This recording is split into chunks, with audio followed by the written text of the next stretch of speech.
What does it take for 5 men in an obsolete machine to stand against an entire armored column and refuse to break? On a frostbitten morning in January 1945, near the shattered Belgian town of St. Vith, a single American tank destroyer found itself facing 7 German Panther tanks, each one faster, heavier, and more lethal than the aging steel beast that would become their nemesis. The crew inside ranged from 19 to 23 years old, operating a vehicle that had been considered outdated before most of them had even enlisted. Yet what transpired in those desperate minutes would demonstrate something the designers of superior weapons often forget: that wars are ultimately won not by the machinery of death, but by the men who refuse to abandon it. This is not a story about technological superiority or tactical genius. This is a story about what happens when ordinary men are placed in extraordinary circumstances and choose to hold ground that every rational calculation says they should abandon. The M18 Hellcat tank destroyer, serial number unknown to history, but forever remembered by those who served in it, was already a compromise when it rolled off the assembly line. Lightly armored, thinly protected, built for speed rather than slugging matches, it was the scrappy underdog of American armored doctrine. Against the German Panther, a predator designed to kill Soviet T-34s at ranges that made tank warfare almost abstract, the Hellcat seemed hopelessly outmatched. But on that frozen battlefield, surrounded by the wreckage of failed offensives and broken units, that obsolete tank destroyer became something more than the sum of its specifications. It became a symbol of why America, despite entering both world wars late and often with inferior equipment, somehow found ways to prevail. The answer lies not in our steel, but in the men we forge. The question that haunts military historians is not whether superior equipment matters, it clearly does, but rather at what point human factors override material advantages. The engagement near St. Vith provides a case study in this eternal military paradox. 7 Panthers represented the pinnacle of German armored engineering, vehicles that incorporated lessons learned from years of Eastern Front combat against Soviet armor. Their design reflected a philosophy that emphasized protection and firepower over mobility, accepting weight penalties to achieve armor thickness that could defeat most Allied anti-tank weapons. Against them stood a vehicle that represented the opposite design philosophy: minimal protection, maximum speed, adequate firepower, trusting crew skill and tactical employment to compensate for vulnerabilities that made it unsurvivable in direct confrontations. That this confrontation occurred at all reflected the chaotic nature of the Battle of the Bulge's aftermath. The initial German offensive had created a fluid battlefield where front lines became meaningless abstractions and isolated units found themselves fighting independently, often without clear understanding of the larger tactical situation. American forces, still recovering from the shock of the German attack, were pushing back through territory that had changed hands multiple times in weeks. German forces, increasingly desperate as their offensive failed and counterattacks pushed them back, fought with the intensity of soldiers who understood that defeat meant the war's end. The winter of 1944-1945 marked one of the darkest chapters in American military history. The Battle of the Bulge had shattered the illusion that the war in Europe was nearly won, throwing Allied forces into chaos and revealing just how much fight remained in the Wehrmacht. Hitler's desperate gamble through the Ardennes forest had caught American troops flat-footed, creating a bulge in the Allied lines that threatened to split British and American forces entirely. By January 1945, the initial shock had passed, but the grinding work of pushing German forces back to their starting positions continued through conditions that tested men and machines to their breaking points. St. Vith, a critical road junction in eastern Belgium, had already changed hands multiple times. Its strategic value lay in the network of roads that converged there. Whoever controlled St. Vith controlled movement throughout the region. American forces had fought desperately to hold it in December, only to be forced into withdrawal as German armor overwhelmed defensive positions. The town itself had been reduced to rubble, buildings shattered by artillery and tank fire, streets blocked by debris and abandoned vehicles.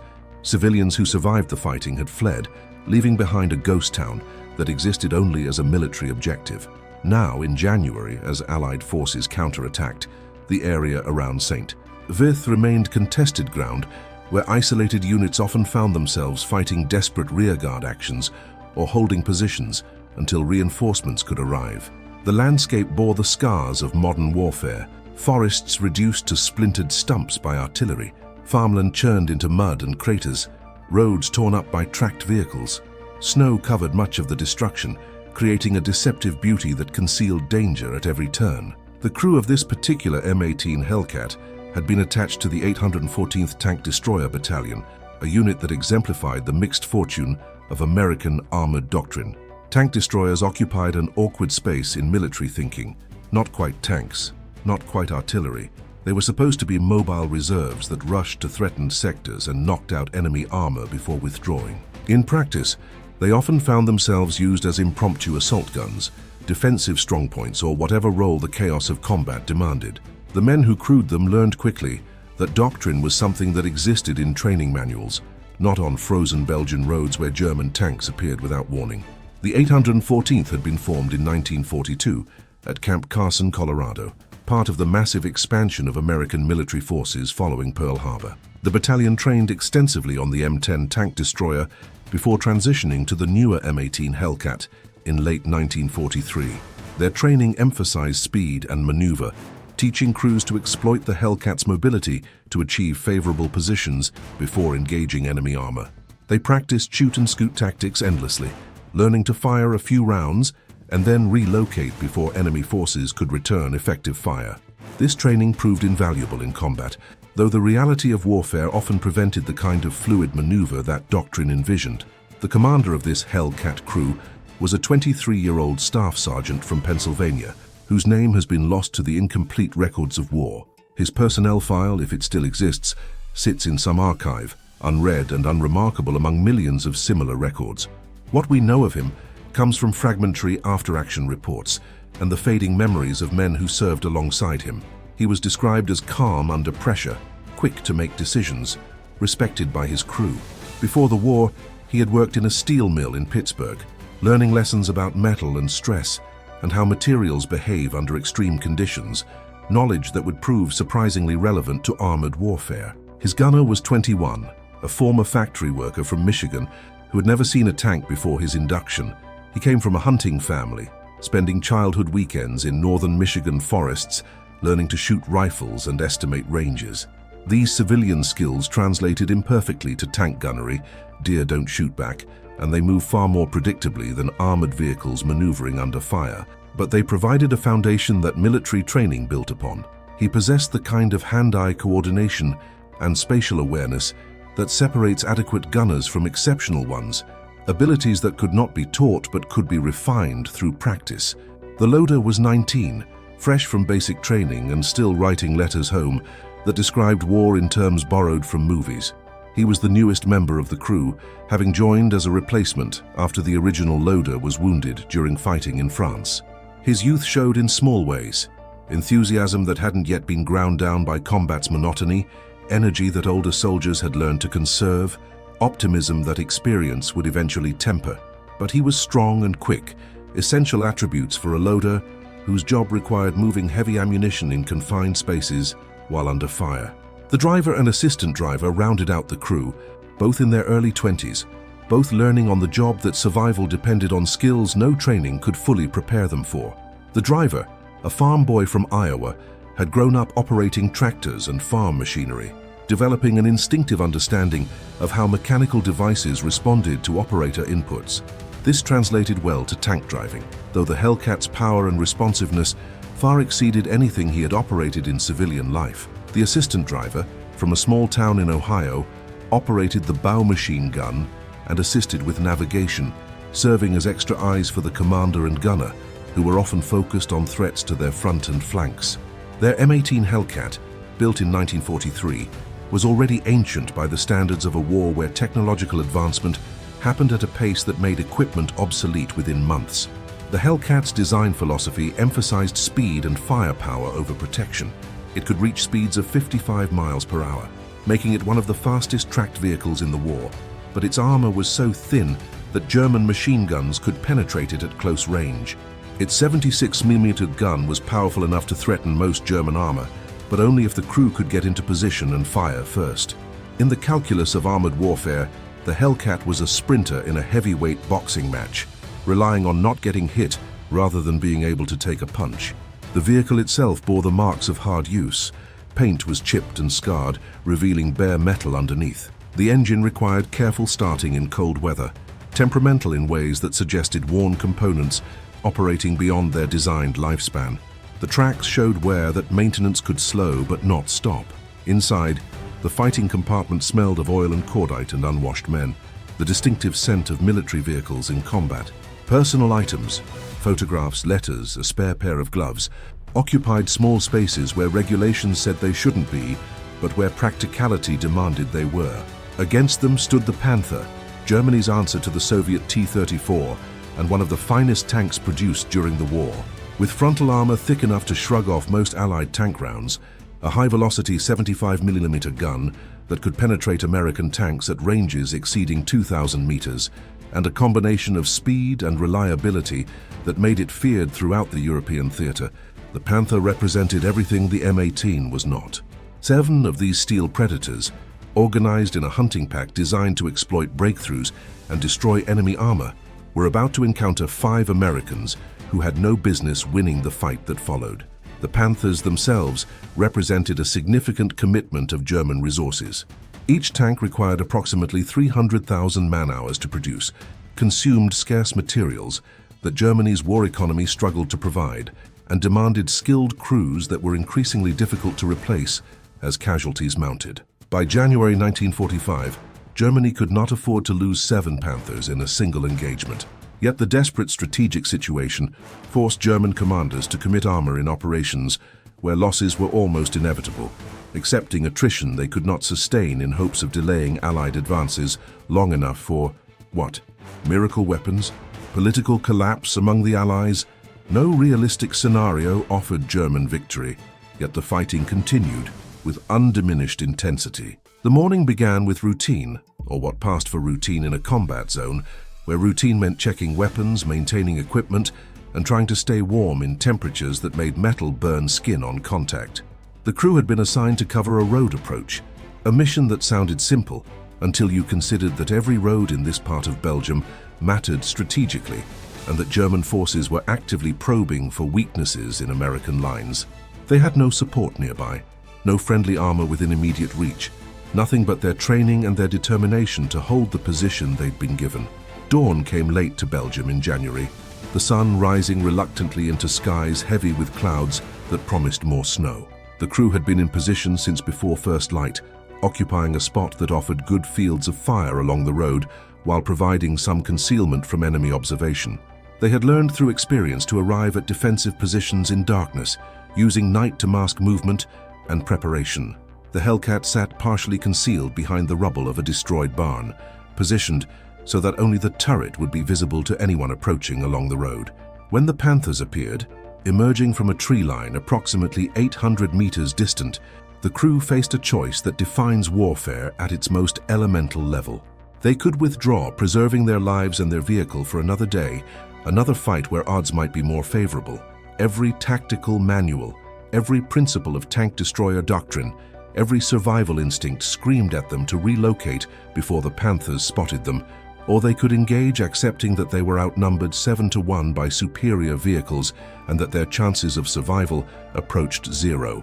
The commander watched the Panthers through his periscope, counting them as they emerged from the trees. 1, 2, 3, they kept coming. 4, 5, 6, 7. His mind raced through calculations that mixed tactical analysis with visceral fear. 7 Panthers meant approximately 35 German soldiers, all trained professionals operating the best tanks their nation could produce. His own crew numbered 5, in a vehicle that couldn't withstand a single hit from a Panther's main gun. Mathematics said they should run. Experience suggested running might get them killed just as surely as staying. The Panthers would spot them during withdrawal, and the Hellcat's thin rear armor offered no protection against pursuit. He made his decision in seconds that felt like hours. They would engage.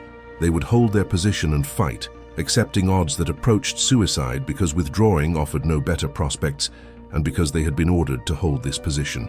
But more than orders or tactical calculation, something deeper motivated his choice. A refusal to run, a determination to do his job regardless of cost, a stubborn pride that would not accept retreat without a fight. They chose to fight. Understanding why 5 young Americans made this choice requires understanding how they arrived at that frozen crossroads. The M18 Hellcat existed because American military planners in 1942 believed that fast, lightly armored tank destroyers could counter German armor more effectively than building heavier tanks. This doctrine emerged from early war experiences, particularly in North Africa, where American armor had been consistently outclassed by German tanks. Rather than match Germany in an arms race toward heavier, slower tanks, American designers chose a different path: build something fast enough to choose when and where to fight. The Hellcat emerged from this philosophy as something radical. Using a modified tank chassis, designers stripped away protective armor and installed the most powerful engine they could fit, creating a vehicle that could sprint to threatened sectors, engage from favorable positions, and withdraw before enemy forces could respond. On paper, the concept was sound. In practice, it depended entirely on crews having the freedom to employ these tactics and commanders willing to use tank destroyers as mobile reserves rather than static defensive weapons. American tank destroyer doctrine in 1942 envisioned massed German armored attacks that would be met by mobile reserves of tank destroyers rushing to threatened points. This concept made sense given early reports from the Eastern Front, where German Panzer divisions achieved dramatic breakthroughs through concentrated armored assaults.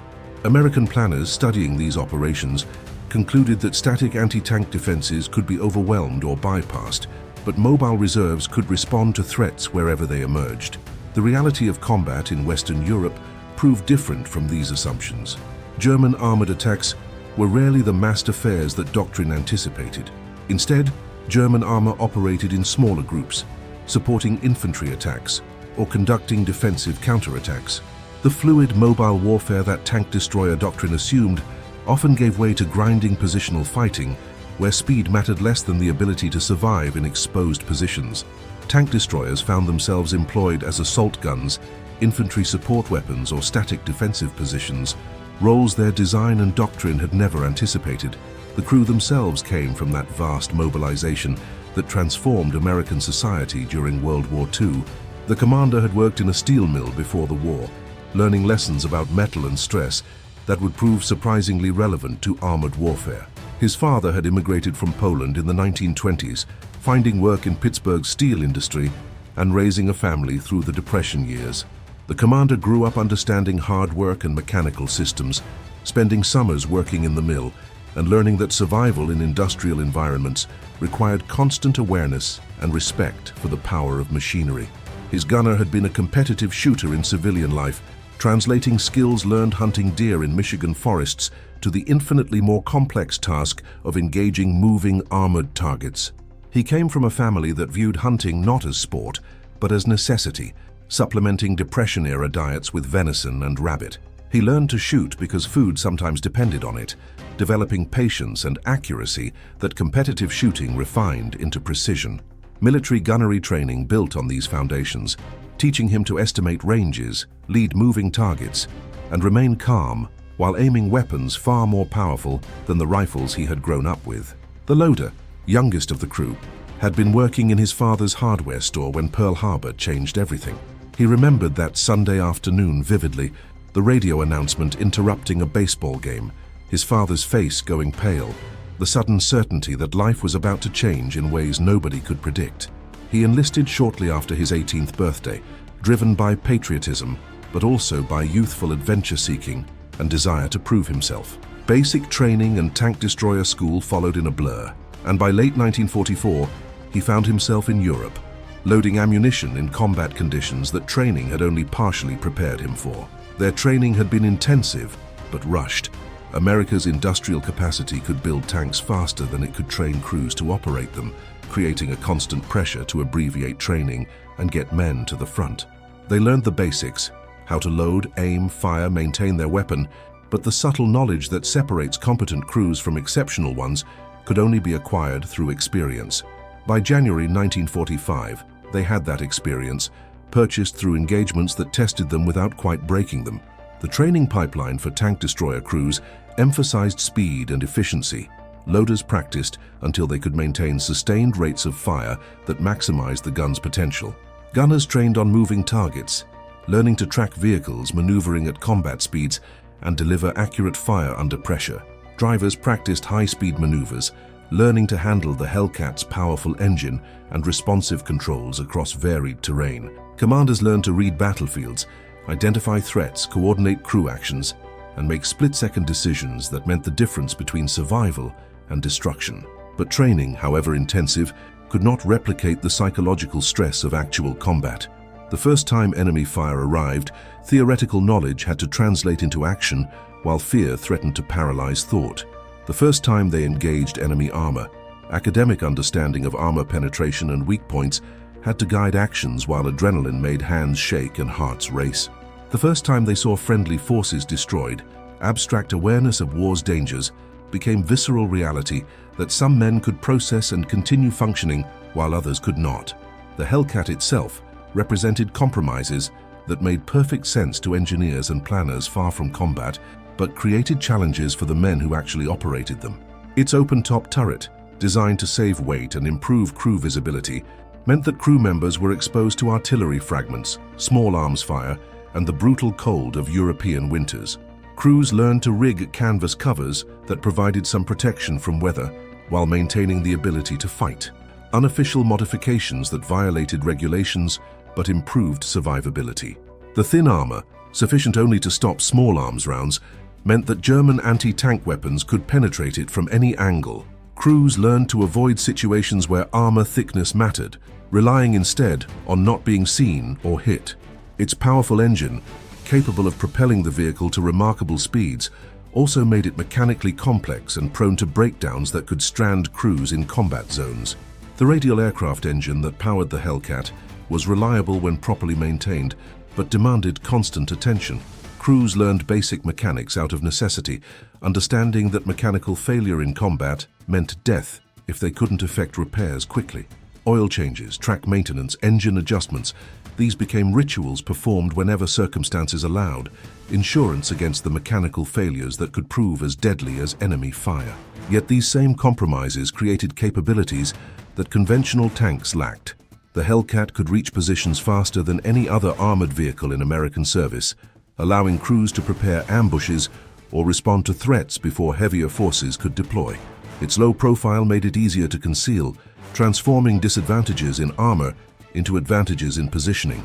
Its 76mm gun, while not the largest weapon mounted on American armored vehicles, was more than capable of penetrating German armor when fired from favorable angles at reasonable ranges. The crew had learned these lessons through the universal teacher of combat experience. They had learned that speed was survival, that positioning mattered more than armor thickness, that the side or rear of a German tank offered vulnerabilities that frontal assault could never exploit. They had survived encounters with German armor by being smarter, faster, and more aggressive than doctrine sometimes recommended. They had also seen what happened to crews who made mistakes or experienced bad luck. The burned-out hulks that littered European roads served as permanent reminders that superiority in tactics meant nothing if fortune turned against you. Their journey to that crossroads near St. Vith had been circuitous. The 814th Tank Destroyer Battalion had fought through France following the Normandy invasion, experiencing the initial euphoria of liberation before encountering the grinding reality of German defensive warfare. They had learned that every hedgerow in Normandy concealed potential ambush, that every town required clearing house by house, that the Germans they were fighting were professionals who made Allied forces pay for every meter of advance. The hedgerow fighting taught lessons about close-range combat, about the importance of infantry armor coordination, about the dangers of predictable movement patterns. The breakout from Normandy and the race across France brought different lessons. The crew learned that rapid advances created their own dangers, extended supply lines, isolated units, opportunities for German counterattacks against exposed flanks. They participated in the encirclement of German forces at Falaise, witnessing the destruction that resulted when armored forces caught retreating enemies in the open. The sights and smells of that battlefield, thousands of dead horses, destroyed vehicles, bodies in various states of decomposition, provided education in war's industrial brutality that no training could replicate. The drive to the German border in autumn 1944 seemed almost anticlimactic after France's dramatic advances. Progress slowed as supply lines stretched, and German resistance stiffened. The crew experienced the frustration of limited advances measured in meters rather than kilometers, fighting for small towns whose names they couldn't pronounce against enemies who seemed to materialize from nowhere and disappear just as quickly. They learned patience, the understanding that modern warfare often meant long periods of boredom, punctuated by moments of terror, that most combat involved waiting rather than fighting. The Battle of the Bulge had caught them during what was supposed to be a rest period, transforming units that had been pulled off the line into desperate reserves thrown into breaches in American defenses. The chaos of those initial days, when German armor seemed to appear everywhere simultaneously, when communication broke down, when units dissolved or fought in isolation, had taught lessons that no training could replicate. They had learned to fight without support, without clear orders, without the comfortable certainty that friendly forces surrounded them. This experience created something that equipment specifications could never capture. It forged 5 individuals into a crew, teaching them to anticipate each other's actions, to communicate through gestures when noise made speech impossible, to function as a single organism rather than 5 men sharing a vehicle. The commander learned to read terrain and predict enemy movement with an instinct that combined training with hard-won experience. The gunner developed the ability to estimate range and lead moving targets with precision that bordered on supernatural. The loader became so efficient that he could sustain rates of fire that surprised even experienced tankers. More importantly, they developed something less tangible, but equally vital. They learned not to break. Combat reveals character in ways that civilian life rarely demands. Some men, confronted with the reality that other human beings are actively trying to kill them, discover reserves of courage they didn't know they possessed. Others discover that fear can be managed, controlled, channeled into actions that keep them alive. Still others find that they simply will not quit, that something in their character refuses to surrender regardless of odds or circumstances. This crew, through the alchemy of shared experience and mutual dependence, had become the kind of soldiers that make superior equipment irrelevant. They trusted their vehicle despite its flaws, because they understood those flaws and had learned to compensate for them. They trusted each other because survival had depended on that trust. They trusted themselves because they had already faced situations that should have killed them and had somehow prevailed. The driver, that farm boy from Iowa, had developed an almost instinctive understanding of how the Hellcat handled across different terrain. He knew exactly how much momentum was needed to climb a slope without losing speed, how sharply he could turn without throwing the gun off target, how to position the vehicle to maximize the gunner's field of fire while minimizing their exposure. These skills, learned through months of operation, transformed the Hellcat from a mechanical device into an extension of the crew's collective will. He could drive the vehicle through conditions that would have challenged less experienced operators, navigating debris-strewn streets, crossing damaged bridges, finding paths through terrain that maps said was impassable. The assistant driver, who also operated the hull-mounted machine gun, had learned to read battlefields with an awareness that kept the crew informed of threats the commander couldn't see. His position, lower and more forward than the turret crew, gave him perspectives that complemented the commander's view. He learned to spot movement in tree lines, to identify the distinctive silhouettes of German vehicles at extreme ranges, to sense when terrain that looked safe concealed danger. His machine gun, often dismissed as secondary armament, had proven valuable in suppressing infantry anti-tank teams and clearing buildings during urban fighting. Together, these 5 men had developed the kind of combat effectiveness that military organizations spend billions trying to create, but can only achieve through the crucible of actual fighting. They had learned each other's strengths and compensated for weaknesses. They had developed shorthand communications that allowed complex maneuvers to be executed with minimal verbal direction. They had internalized lessons about armored combat that could not be taught in any classroom or training ground. Lessons purchased through experience that sometimes cost other crews their lives. The weeks before their encounter with the 7 Panthers had been filled with the kind of grinding, unglamorous combat that characterized the post-Bulge fighting. Clearing villages that changed hands multiple times, providing fire support for infantry attacks, conducting reconnaissance missions that sought enemy positions without provoking engagements the Hellcat couldn't win. Each mission added to their collective experience, teaching them to recognize patterns in German tactics, to anticipate how Panzer crews would react to threats, to exploit the brief windows of opportunity that armored combat provided. they had also lost friends. Tank destroyers from their battalion had been knocked out by German armor, by artillery, by the mechanical failures that plagued all armored vehicles operating in brutal winter conditions. They had seen crews burn alive in vehicles hit by armor-piercing rounds that ignited fuel and ammunition. They had watched men bail out of disabled vehicles only to be cut down by machine gun fire. They carried these memories with them, constant reminders that survival in armored warfare required both skill and fortune in measures that were impossible to predict. The crew dealt with these losses in ways that varied by individual temperament and experience. Some became superstitious, developing rituals they believed improved their chances, lucky coins carried into combat, prayers repeated before engaging enemy forces, refusal to discuss future plans for fear of jinxing them.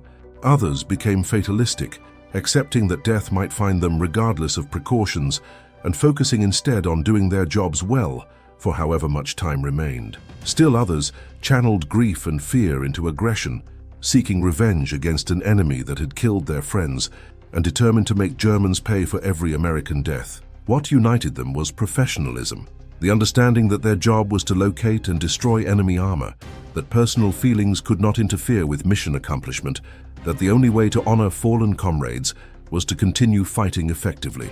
This professionalism, born of training but refined through combat, enabled them to function under conditions that would have paralyzed less experienced or less disciplined soldiers. When fear threatened to overwhelm, training provided actions to perform. When grief made continuation seem pointless, duty demanded they carry on. When exhaustion made thought difficult, routine sustained them. The engagement that followed illustrates themes that transcend the specific circumstances of 5 men in one tank destroyer. At its heart, this is a story about the gap between technological superiority and tactical effectiveness, about why wars are ultimately won by people rather than weapons, about the stubborn refusal to accept what seems inevitable.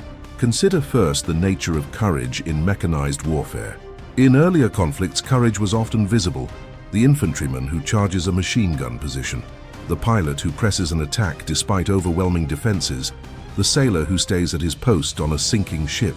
Tank warfare, by contrast, encases courage in steel, making it less dramatic but no less real. The decision to engage 7 Panthers was not made in a moment of passion or desperation, but through a calculated assessment that accepted near-certain death as preferable to abandoning their position.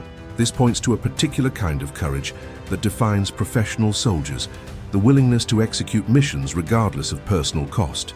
The crew knew their odds. They understood that the Panthers' superior range, armor, and firepower meant that even perfect execution might not save them. They engaged anyway, not because they were ignorant of the danger, but because they had been trained to hold their position, and some part of them refused to consider alternatives. The engagement itself unfolded with a speed that collapsed minutes into seconds in the memory of participants. The commander spotted the Panthers first, recognizing their distinctive silhouettes at a range where engagement was already dangerous. German Panthers excelled at long-range gunnery, able to engage targets at distances where American tanks struggled to penetrate their armor. The Hellcat's advantage lay in speed and concealment, neither of which mattered once battle was joined at close quarters. The commander's first decision shaped everything that followed. Rather than immediately opening fire, he ordered the crew to wait, allowing the Panthers to close the distance while he identified the lead tank. This required extraordinary discipline. Every instinct screamed to fire, to do something rather than remain passive while death approached. But premature firing would reveal their position without guaranteeing a kill, inviting return fire from 7 75mm guns against which their armor offered no protection. The crew waited in silence, broken only by the sound of their own breathing and the distant rumble of Panther engines. Each man dealt with the stress in his own way. The gunner focused on his sight picture, tracking the lead Panther's movement and calculating where to aim. The loader positioned a round for immediate loading, hands steady, despite the knowledge that their next actions would determine whether they lived or died. The driver kept the engine running at idle, ready to move the instant the commander ordered. The assistant driver scanned for additional threats, knowing that 7 Panthers might not be the only German forces in the area. At 600 meters, the gunner fired his first round. The 76mm gun cracked with a sound like thunder, compressed into a single sharp report. and 4.5 pounds of hardened steel screamed toward the lead Panther at nearly 3,000 feet per second. The round struck the Panther's frontal glacis at an oblique angle, the impact creating a flash of sparks and molten metal as kinetic energy transformed into heat and destruction. The Panther stopped, smoke beginning to pour from hatches as the crew bailed out. 1 down, 6 to go. The remaining Panthers reacted instantly, exactly as their training dictated. They began evasive maneuvers while searching for the source of fire, their commanders knowing that killing the ambusher quickly was the only way to prevent further losses. The Hellcat crew had perhaps 15 seconds before return fire transformed their position into a killing zone. The loader, working with mechanical efficiency born of repetition, had already chambered another round. The gunner, not waiting for orders, traversed the turret to engage the second Panther, which had begun to turn its frontal armor toward them. This moment epitomizes the split-second decisions that determine survival in armored combat. The gunner could aim for the center of mass, accepting lower chances of penetration but higher chances of hitting, or he could aim for weak points that offered better penetration but required precision that became nearly impossible as stress and adrenaline narrowed focus. He chose the weak point, a shot at the junction between the turret and hull, where German designers had been forced to create a gap that armor could not completely protect. The round flew true, penetrating the thin armor and detonating ammunition stored in the turret bustle. The Panther's turret lifted off its ring in a violent explosion, cartwheeling through the air before crashing to the ground 20 meters away. The explosion was spectacular, a pillar of flame and smoke that rose into the cold morning air, marking the death of one of Germany's finest armored vehicles. 2 down, 5 to go. But now the remaining Panthers had located their enemy. Return fire began to arrive with the terrible accuracy that made German gunnery so feared, and 75mm round shrieked past the Hellcat's turret, missing by less than a meter, close enough that crew members felt the shockwave of its passage. Another round struck the ground in front of their position, throwing frozen earth and snow across their vision slit. The near misses created a psychological pressure almost as devastating as actual hits. Each round that passed close by was a reminder that the next might not miss, that their survival depended on factors they could not fully control. The commander made a decision that defied doctrine, but reflected battlefield reality. Instead of withdrawing to a secondary position, as tank destroyer tactics recommended, he ordered the driver to advance.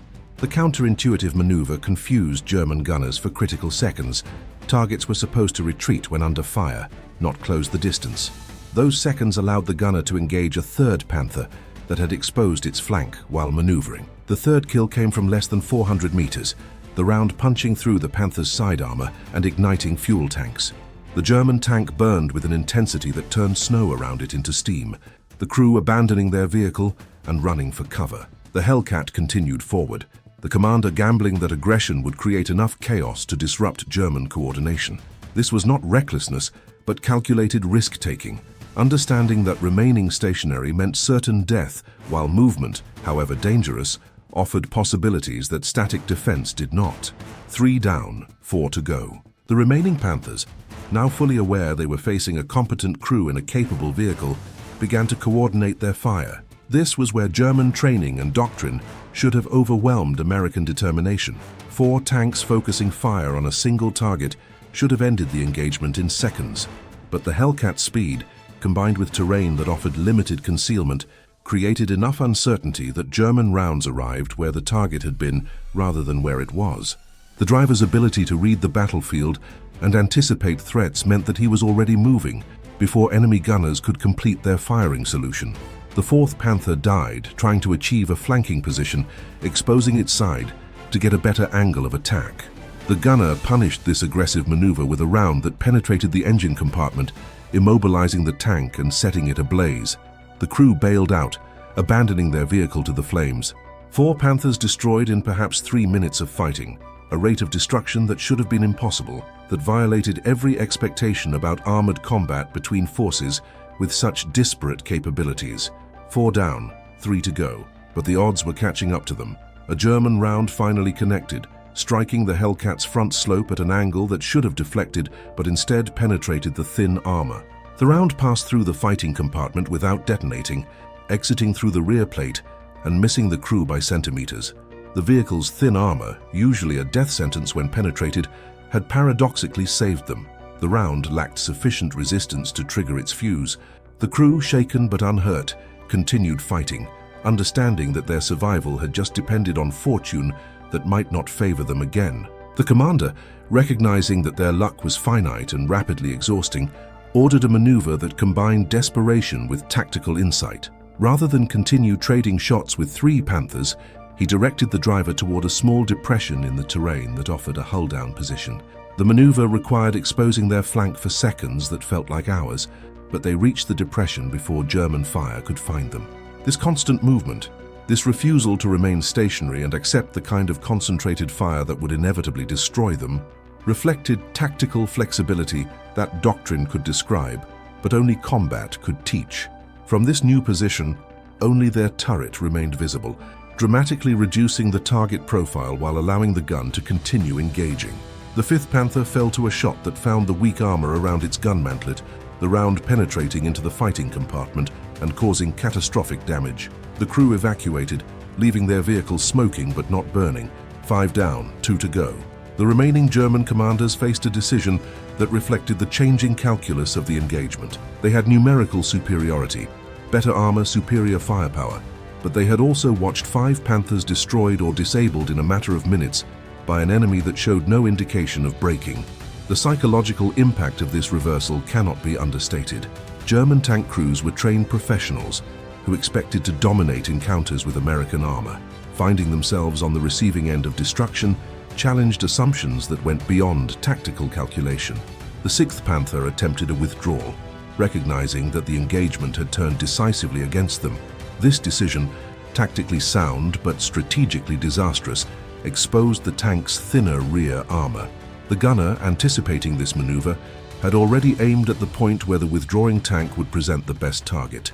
His round struck the rear plate, penetrating into the engine compartment and starting a fire that would eventually consume the vehicle. 6 down, 1 to go. The final Panther commander made a choice that reflected either exceptional courage or recognition that withdrawal was no longer possible. Rather than attempt to disengage, he charged directly at the Hellcat's position, closing the range to point-blank distance, where armor thickness would matter less than who fired first. The maneuver was tactically sound. At ranges under 100 meters, the Panther's armor advantages diminished while its superior weight and power could potentially overwhelm the lighter American vehicle. The loader, working faster than he had ever worked in training or combat, chambered around while the gunner traversed to track the charging Panther. The driver, without orders, began reversing the Hellcat to maintain distance and avoid being overrun. The assistant driver called out range and bearing, his voice steady despite the terror of watching 35 tons of German steel bearing down on them. At 80 meters, the gunner fired. The round struck the Panther's lower glacis, an area where armor was thinner to reduce weight and allow for better mobility. The penetration was clean, the round continuing into the crew compartment and causing damage that stopped the tank immediately. Whether the crew was killed or simply abandoned their vehicle was never determined. The Panther rolled to a stop less than 50 meters from the Hellcat's position, so close that the American crew could see details of its construction, the individual bolts holding armor plates together, the scratches and dents that marked hard use. 7 down, none to go. The silence that followed felt alien after the cacophony of combat. The crew sat in their positions, hands still gripping controls, minds struggling to process what they had accomplished. Around them, 7 Panthers burned or smoked, their crews dead or fled, their promise of German armored superiority reduced to wreckage scattered across frozen Belgian farmland. The Hellcat, obsolete and outmatched on paper, sat among the carnage it had created, its crew slowly realizing that they had survived an engagement they should not have won. The commander, his voice hoarse from shouting orders, keyed his radio and reported the engagement to battalion headquarters. The response was disbelief. A single tank destroyer could not have defeated 7 Panthers, yet the evidence lay before them, undeniable in its physical reality.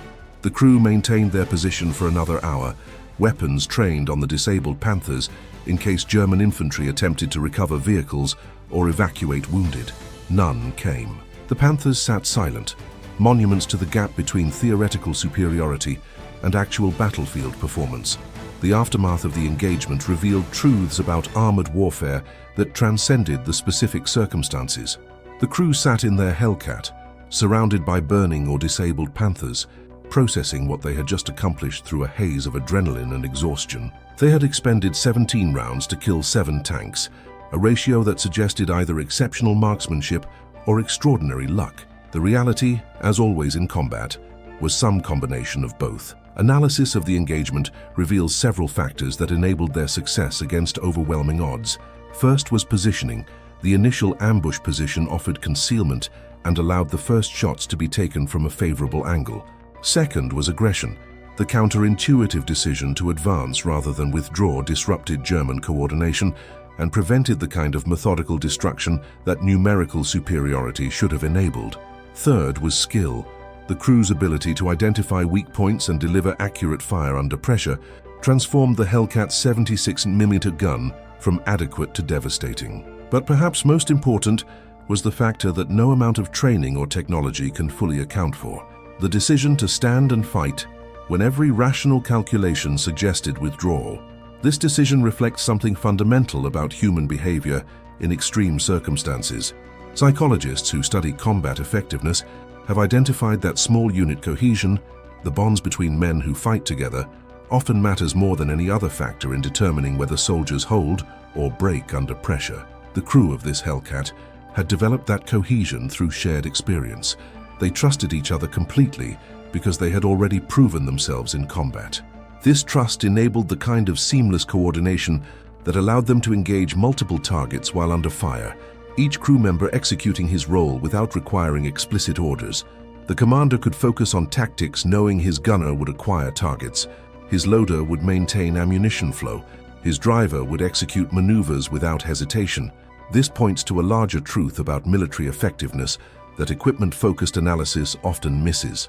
The best weapon system in the world becomes ineffective in the hands of a poorly trained or unmotivated crew. Conversely, even obsolete equipment can become devastatingly effective when operated by soldiers who refuse to accept the limitations their hardware imposes.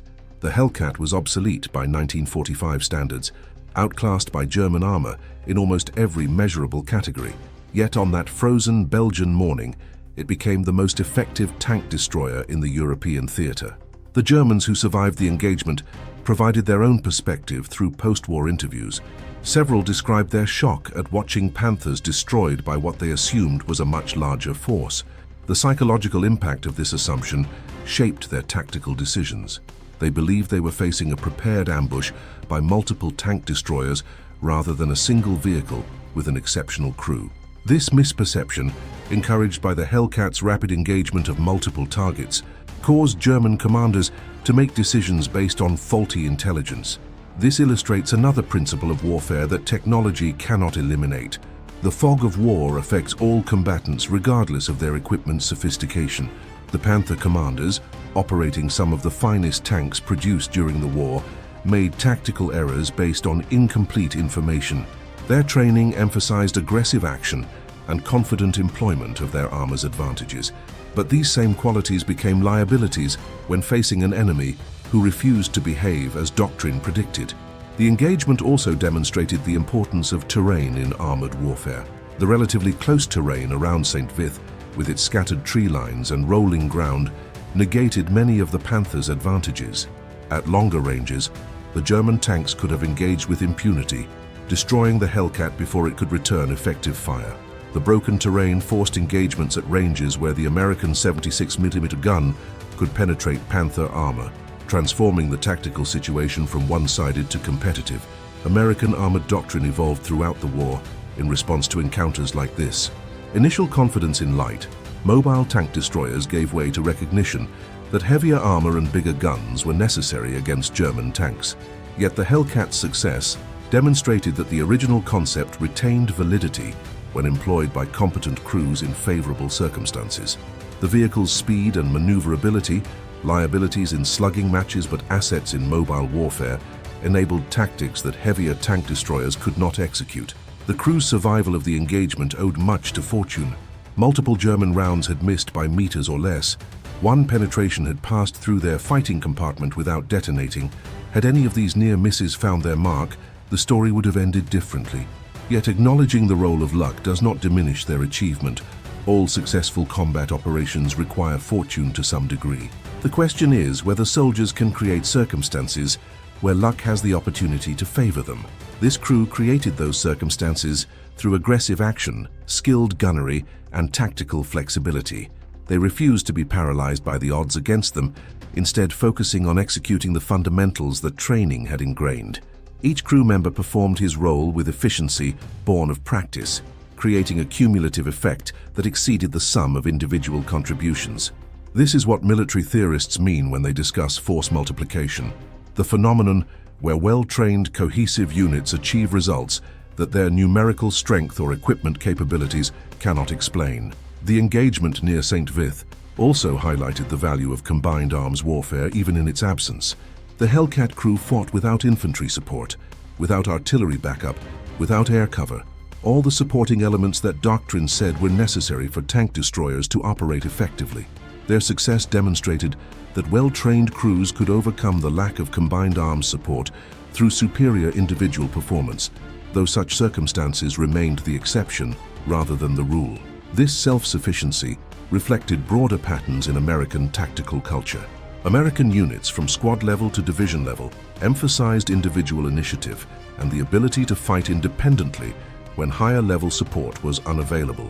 This contrasted with some other military traditions that emphasized tight integration between different branches and struggled when that integration broke down. The Hellcat crew's willingness and ability to fight without support reflected training that assumed combat would be chaotic and that units might find themselves isolated from friendly forces. The psychological dimension of the engagement deserves examination as well. The crew entered combat knowing they were outmatched, yet they performed with efficiency and confidence that suggested they believed they could win. This mental state, recognizing danger while refusing to be paralyzed by it, represents a psychological equilibrium that combat forces strive to achieve but rarely maintain under pressure. Fear kept them alert and cautious. Confidence enabled aggressive action. The balance between these emotional states allowed rational decision-making under conditions that destroyed rational thought in less prepared soldiers. Training contributed to this psychological resilience, but so did experience. The crew had survived previous engagements that tested them without breaking them, building confidence that they could prevail against superior forces through skill and determination. Each survival reinforced the belief that they were good at their profession, that their vehicle was capable despite its flaws, that working together made them more effective than the sum of individual abilities. This positive feedback loop created the kind of unit cohesion that military organizations recognize as essential but struggle to create systematically. The engagement's immediate aftermath brought recognition but also skepticism. When the crew reported their success to higher headquarters, initial responses questioned whether they had accurately counted enemy vehicles or whether some Panthers had been previously damaged by other forces. This skepticism reflected the statistical improbability of what they claimed to have accomplished. Single tank destroyers simply did not defeat 7 Panthers in direct engagement, yet the physical evidence was undeniable. 7 Panthers sat disabled within sight of the Hellcat's position, and no other American forces had been in the area. Battalion commanders eventually accepted the crew's account, though the engagement received minimal official recognition. In a war where exceptional actions occurred daily, where thousands of similar engagements tested men and equipment across multiple theaters, one tank destroyer crew's success against unlikely odds merited brief mention in after-action reports, but little more. The crew received no medals for the engagement, no public recognition, no acknowledgement beyond the knowledge among their fellow tank destroyer crews that they had accomplished something extraordinary. This relative obscurity reflects warfare's essential unfairness, that acts of exceptional courage and skill often go unrecognized, while lesser achievements receive decoration and publicity based more on circumstances than merit. The crew accepted this with the fatalism common among combat soldiers, understanding that their reward was survival and the respect of men who understood what they had accomplished. They continued fighting through the final months of the war, participating in the drive into Germany and the final collapse of Nazi resistance, accumulating experiences that would haunt them for decades, but rarely sharing those experiences with people who had not been there. The engagement near St. Vith raises uncomfortable questions about how we evaluate military effectiveness and what we choose to remember about war. The heroic narrative, 5 Americans in an obsolete tank destroyer defeating 7 superior German tanks is compelling precisely because it confirms beliefs we want to hold about courage, determination, and the triumph of spirit over material advantage. But this narrative, while factually accurate, obscures more complex realities about mechanized warfare and the nature of combat effectiveness. Consider first the question of tactical wisdom. Was the crew's decision to engage tactically sound or simply fortunate in its outcome? Military doctrine in every army emphasizes preserving combat power for decisive engagements rather than accepting unfavorable odds in isolated actions. The crew's commander, by choosing to fight rather than withdraw, violated this principle. Had the engagement ended with the Hellcat's destruction and the Panthers continuing their advance, historians would rightly criticize the decision as a pointless sacrifice that achieved nothing except removing 1 tank destroyer from American combat strength. Yet the engagement succeeded, which forces us to reckon with the possibility that tactical doctrine sometimes fails to account for the human dimension of warfare. The crew could not have known they would destroy all 7 Panthers. They could only know that their position offered certain advantages: surprise, concealment, favorable range, and that withdrawing without engaging would surrender those advantages for uncertain future benefit. Their decision reflected a judgment that fighting from their current position offered better prospects than any alternative available. This points to a fundamental tension in military thinking between preserving forces and accomplishing missions. Conservative tactics prioritize survival and sustainability, seeking to minimize losses while gradually accumulating advantages. Aggressive tactics accept higher risks in pursuit of decisive results, gambling that bold action will create opportunities that cautious approaches cannot. Neither philosophy is inherently superior. Context determines which approach serves strategic objectives better. The crew's aggressive engagement reflected American tactical culture, which generally favored initiative and offensive action over passive defense. This culture emerged from multiple sources. American industrial capacity meant that lost equipment could be replaced relatively quickly, making it rational to accept higher attrition rates in pursuit of faster victory. American tactical training emphasized aggressive patrolling, rapid exploitation of opportunities, and maintaining constant pressure on enemy forces. At a deeper level, American military culture reflected national characteristics that valued individual initiative and creative problem-solving over rigid adherence to doctrine. German tactical culture, by contrast, emphasized methodical execution of carefully planned operations, with commanders expected to follow doctrine unless circumstances clearly justified deviation. This created armies that were tactically proficient and predictable, able to execute complex operations with precision but sometimes inflexible when facing unexpected situations. The Panther commanders who engaged the Hellcat followed their training. They attempted to employ superior firepower and armor through coordinated action that should have overwhelmed American resistance. That this approach failed illustrates limitations in any tactical system that assumes opponents will behave predictably. The Hellcat crew's decision to advance rather than withdraw when under fire disrupted German tactical calculations, creating enough confusion to prevent the kind of coordinated destruction that 7 tanks should have achieved against 1. This suggests that unpredictability itself can be a tactical advantage, particularly for forces facing superior opponents who expect to dictate the terms of engagement. The engagement also raises questions about how we mythologize individual acts of courage while ignoring systemic factors that enable or constrain such acts. The crew's success depended not only on their skill and determination, but also on American industrial capacity that produced the Hellcat, training programs that prepared them to operate it, logistical systems that ensured ammunition availability, and strategic decisions that placed them in that specific location. Focusing solely on the crew's heroism obscures the reality that effective military forces require integration of countless individual and organizational capabilities. Yet, acknowledging these systemic factors does not diminish individual achievement. The same industrial capacity, training programs, and logistical systems that supported this crew also supported thousands of others who did not achieve similar results.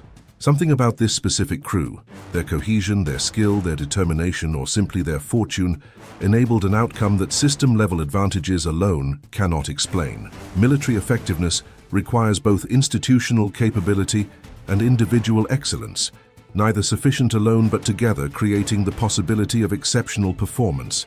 The moral dimension of the engagement deserves consideration as well. 5 men killed or disabled perhaps 35 German soldiers that morning, ending lives or inflicting wounds that would affect survivors for decades. The heroic narrative treats these deaths as necessary consequences of just warfare.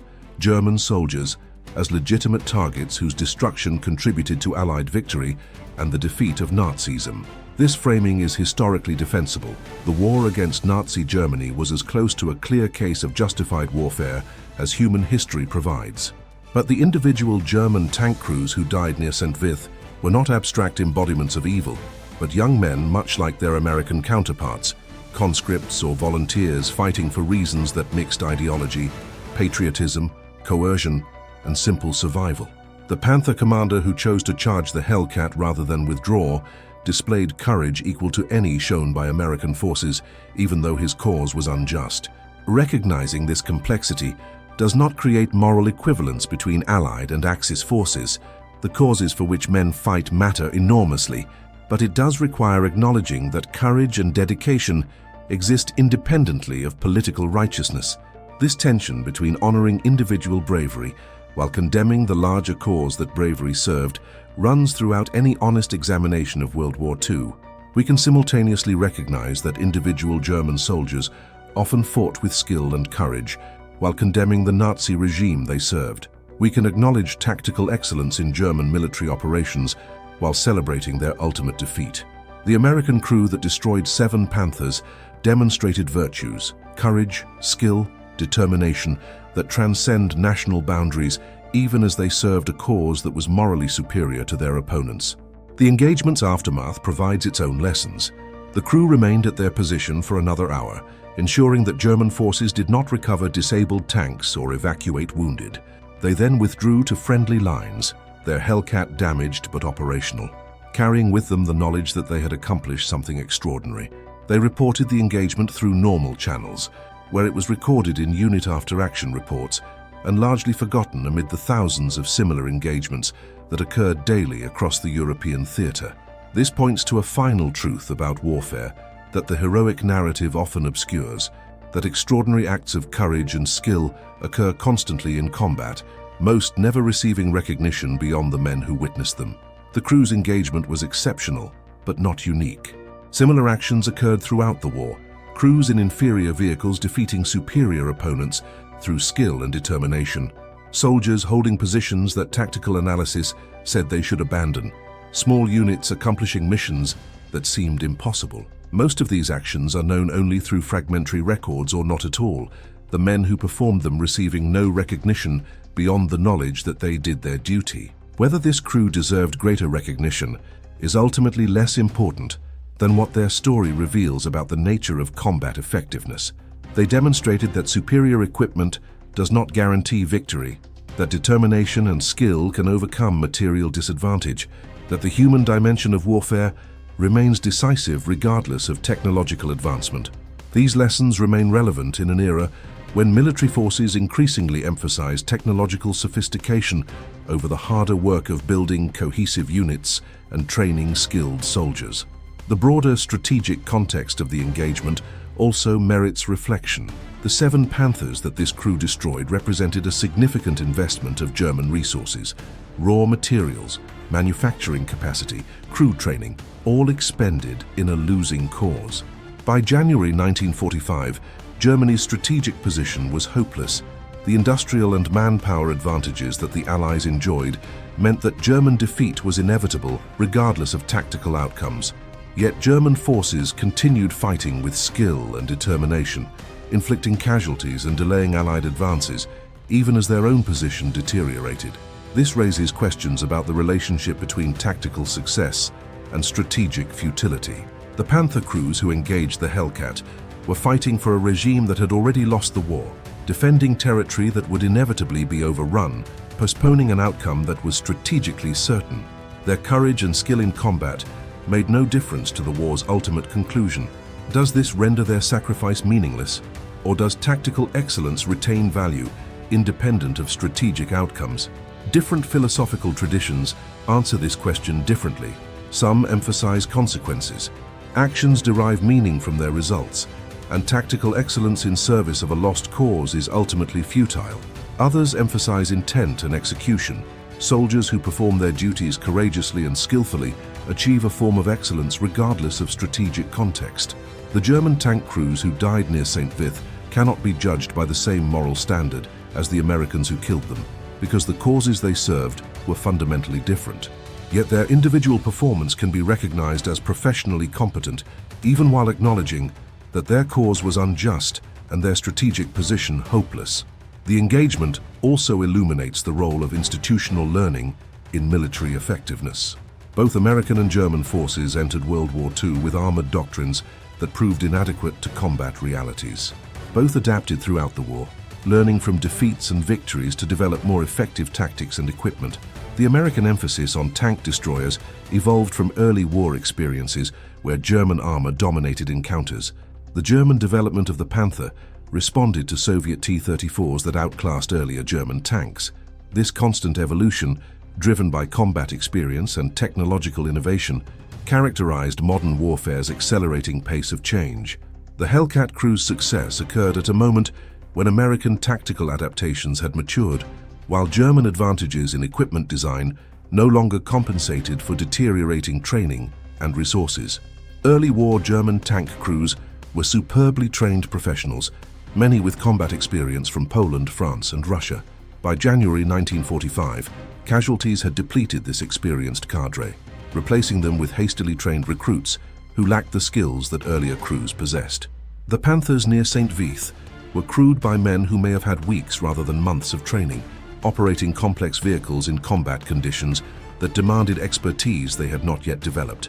This suggests another dimension to the engagement's outcome, that the Hellcat crew's experience and cohesion mattered more than equipment specifications because they were fighting an enemy whose own human capital had degraded through years of attrition. Had those same 7 Panthers been crewed by veteran Eastern Front tankers with years of combat experience, the engagement might have ended differently regardless of the American crew's skill. Fortune placed the Hellcat crew against opponents who, while operating superior equipment, lacked the experience and cohesion that turns good equipment into battlefield dominance. The crew of that M18 Hellcat eventually returned to the United States, carrying wounds both visible and invisible from their service.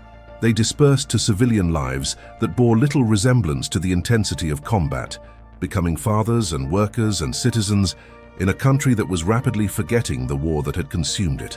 The commander returned to Pennsylvania and worked in construction until retirement, rarely speaking about his wartime service except when pressed by family members curious about the medals stored in a drawer. The gunner went back to Michigan and never fired another shot in anger, though he sometimes woke in the night hearing the crack of the 76mm gun and the screech of armor-piercing rounds finding their marks.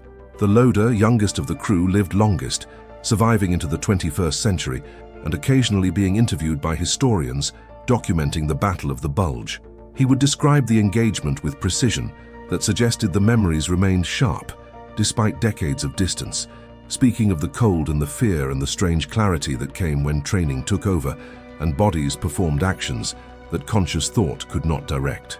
He died in 2003, one of the last living witnesses to that frozen morning when 5 Americans in an obsolete machine proved that wars are won by men, not weapons. The tank destroyer itself likely ended its service in a scrapyard, melted down, and reformed into civilian products as America transformed its war economy into peacetime prosperity. No museum preserved it, no monument marks where it stood against 7 Panthers. The serial number that would identify it in military records has been lost if it was ever properly documented amid the chaos of wartime record-keeping. The vehicle itself has returned to the raw materials from which it was forged, indistinguishable from a million other pieces of steel that served and were discarded. The location itself has changed beyond recognition. Belgian farms and forests have reclaimed ground that was once contested with such violence, the burned-out tanks long since removed, the scarred earth healed by decades of growth and cultivation. A visitor today would find no indication that anything extraordinary occurred there, no marker explaining that 7 Panthers met their end at that spot, no memorial to the 5 Americans who refused to yield. The battlefield exists now only in fading records and dimming memories, physical evidence erased by time and peace. The families of the German tank crews who died received notification of deaths or missing status through official channels that grew increasingly overwhelmed as Germany's strategic position collapsed.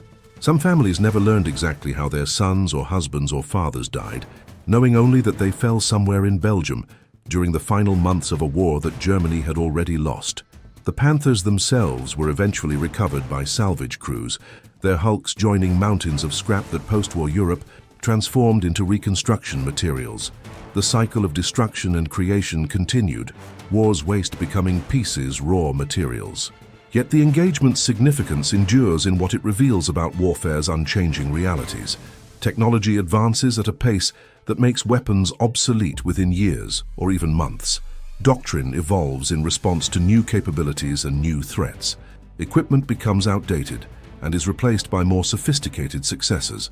But the fundamental truth that wars are won by people rather than weapons remains constant across centuries and conflicts. The finest tank ever built becomes scrap metal in the hands of a poor crew. Obsolete equipment becomes devastating in the hands of soldiers who refuse to accept its limitations. This is why military forces invest enormous resources in training, why unit cohesion matters more than any other factor in combat effectiveness, why experience is valued above almost any other attribute. Equipment can be replaced with newer models, tactics can be taught through instruction, logistics can be managed through better systems, but the kind of soldiers who hold their ground against overwhelming odds, who execute their duties under conditions that test them to breaking, who somehow find reserves of courage and skill when survival depends on both. These cannot be mass-produced or purchased off assembly lines. The American military tradition that this crew exemplified emerged from specific historical and cultural circumstances. A nation that came to both world wars late, often with equipment inferior to opponents, learned to prevail through industrial capacity, tactical flexibility, and soldiers who refused to be defeated by material disadvantage. This created a military culture that emphasized aggression, initiative, and creative problem-solving, sometimes to the point of recklessness, but more often to decisive effect. The willingness to accept risk in pursuit of mission accomplishment, the emphasis on individual initiative within command intent, the expectation that small units would fight effectively even when isolated from higher support. All these characteristics shaped how American forces fought and continue to shape military culture today. That culture faces different challenges in the contemporary era. American forces enjoy technological advantages that their World War II predecessors could barely imagine. Operating equipment that is generations ahead of potential opponents, precision-guided munitions, advanced sensors, networked communications, and standoff weapons create capabilities that would seem like science fiction to soldiers who fought in 1945. Yet, the fundamental truth that courage and skill matter more than equipment specifications remains unchanged. A modern tank crew facing overwhelming odds would face the same choices that Hellcat crew faced near St. Vith, whether to hold or withdraw, whether to fight or preserve their lives for another day, whether to trust their training and each other, or to accept that the odds against them are simply too great. The answer to those questions cannot be found in doctrine or equipment specifications, but only in the character of the men asking them. This is warfare's eternal constant, the factor that no amount of technological advancement can eliminate or replace. Machines do not fight wars, people do, operating machines that are only as effective as the hands that control them and the minds that direct them. The most sophisticated weapon system becomes ineffective without trained operators. The most advanced tactics fail without soldiers willing to execute them under fire. The largest military in the world becomes impotent without the small unit cohesion that enables soldiers to function effectively under conditions that break lesser forces. The story of 5 Americans in an obsolete tank destroyer defeating 7 superior German tanks endures not because it is unique, but because it crystallizes truths we must remember about warfare and human capability.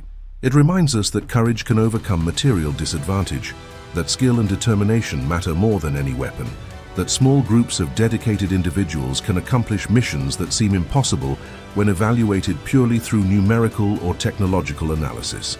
These lessons transcend the specific circumstances of January 1945. remaining relevant in any era when nations ask their citizens to face violence on their behalf. It also reminds us of the cost such accomplishments exact. The crew survived their engagement, but countless others did not, their stories ending in burning tanks or unmarked graves scattered across Europe and the Pacific.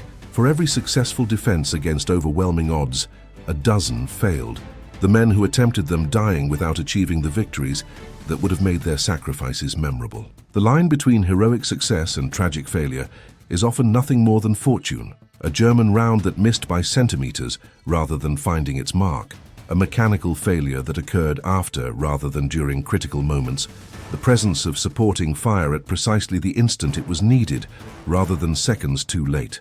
This randomness, this dependence on factors beyond any soldier's control, is perhaps warfare's most difficult truth. We want to believe that courage guarantees survival, that skill ensures victory, that determination overcomes all obstacles. The reality is far more complex and far less comforting. Good soldiers die through no fault of their own, caught by artillery that arrives without warning, or struck by rounds that no amount of tactical skill could have avoided. Poor soldiers sometimes survive through sheer luck, making mistakes that should have killed them, but escaping consequences through fortune they did not earn. Exceptional performance sometimes leads to disaster, while mediocrity occasionally achieves success through circumstances that reward the undeserving. Yet acknowledging this randomness does not render human agency meaningless. The Hellcat crew could not control whether German rounds found their mark or missed by meters, whether mechanical failures occurred at critical moments or equipment functioned perfectly throughout the engagement. They could control their response to the circumstances they faced, their decision to engage rather than withdraw, their execution of fundamentals under pressure, their refusal to be paralyzed by fear or overwhelmed by odds. These choices, aggregated across millions of soldiers in thousands of engagements over years of warfare, determined the war's outcome as surely as industrial production or strategic bombing. This is the legacy of that unnamed crew in their obsolete tank destroyer, the demonstration that human capability remains warfare's decisive element regardless of technological advancement, that courage and skill can overcome material disadvantage, that the choice to stand and fight when reason suggests withdrawal can sometimes achieve victories that careful calculation predicts are impossible. These lessons transcend their specific circumstances, remaining relevant in any era when nations arm their citizens and send them to fight. The tank destroyer that held the line against 7 Panthers was indeed older than its crew, a machine built in 1943, operated by men born in the 1920s. But on that frozen morning in January 1945, age and obsolescence became irrelevant. What mattered was the decision to stand, the skill to execute, and the courage to hold ground that tactical analysis said should be abandoned. In those moments, 5 Americans demonstrated why wars are ultimately won, not by the machinery of death, but by the men who refuse to abandon it, who find within themselves reserves of determination that no equipment can provide, who perform at levels that peacetime training suggests, but only combat truly reveals. That truth remains as relevant today as it was 80 years ago, as it has been throughout human history, as it will remain for as long as nations arm their citizens and ask them to fight. Technology changes, tactics evolve, equipment becomes obsolete and is replaced by newer generations of weapons. But courage, skill, and determination remain the eternal constants of warfare, the factors that transform collections of individuals into effective fighting forces, the attributes that enable victories when every rational calculation predicts defeat, the qualities that define soldiers across all eras and all conflicts. The crew knew this instinctively, if not intellectually. When they chose to engage 7 Panthers, they weren't calculating odds or considering their place in history. They were simply doing what their training, their culture, and their character demanded, standing their ground, executing their mission, refusing to quit regardless of circumstances. That they succeeded where failure seemed inevitable makes their story memorable. That they tried accepting risks that should have killed them in pursuit of duty makes their story meaningful and worthy of remembrance. This is what we must remember when we honor the warriors who defended freedom in humanity's darkest hours. We remember not just their victories, but their willingness to risk everything in pursuit of them. We honor not just their success, but their courage in attempting missions where failure seemed certain. We preserve their stories not to glorify war, but to remind ourselves what ordinary people can accomplish when circumstances demand extraordinary performance, when duty calls them to stand against odds that reason says they should flee, when the cause they serve proves greater than their fear of death. The last tank standing near St. Vith that January morning held its ground, not because it was superior, but because the men inside it chose excellence over surrender, action over paralysis, duty over self-preservation. They faced death and refused to blink. They confronted overwhelming odds and chose to fight anyway. They operated obsolete equipment and made it legendary through skill and courage that technology could never replicate. Their names are mostly forgotten now, lost to time and incomplete records. But their example endures, a testament to the truth that has defined warfare since humans first organized violence, that courage matters more than weapons, that determination overcomes material advantage, that 5 men who refuse to quit can accomplish what armies of the faint-hearted cannot. This is their gift to us, purchased with fear overcome and duty fulfilled, a reminder that wars are won not by the best equipment, but by the best men operating whatever equipment they have with skill, courage, and an absolute refusal to accept defeat.